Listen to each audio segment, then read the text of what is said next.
এই কে ইপিজেড এবং বাকি যে ইপিজেড গুলো আছে এই সবগুলো আপনাদের নিশ্চয়ই ধারণা আছে কোন সময় হয়েছিল? বিএনপি সরকারের সময়।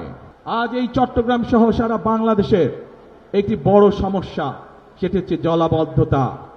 এই চট্টগ্রাম শহর, চট্টগ্রাম জেলার বিভিন্ন উপজেলা সহ সারা বাংলাদেশে খাল বিল নদী নালাগুলো বন্ধ হয়ে গিয়েছে।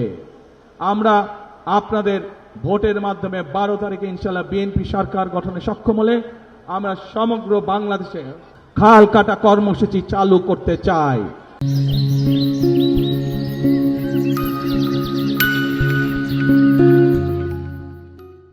আপনারা কি খাল কাটবেন আমাদের সাথে?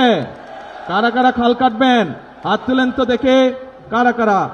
ইনশাআল্লাহ আমরা সকলে দুহাতে কোদাল দিয়ে খাল খনন শুরু করব, খাল খনন কর্মসূচি, যাতে করে এই দেশ থেকে জলাবদ্ধতা, বন্যার সমস্যা সবকিছু আমরা দূর করতে পারি। এই চট্টগ্রামে ইপিজেড আছে এবং এই চট্টগ্রামের বহু মানুষ এই ইপিজেডে চাকরি বাকরি করার মাধ্যমে তাদের জীবিকা নির্বাহ করে থাকেন। আছে না ইপিজেড? যে ইপিজেড আছে এবং কে ইপিজেড, এই সবগুলোতে লক্ষ লক্ষ মানুষের কর্মসংস্থানের ব্যবস্থা আছে। প্রিয় ভাই বোনেরা, এই কে ইপিজেড এবং বাকি যে ইপিজেড গুলো আছে এই সবগুলো আপনাদের নিশ্চয়ই ধারণা আছে কোন সময় হয়েছিল? বিএনপি সরকারের সময়। শহীদ রাষ্ট্রপতি জিয়াউর রহমান এবং দেশনেত্রী খালেদা জিয়ার সময় হয়েছিল।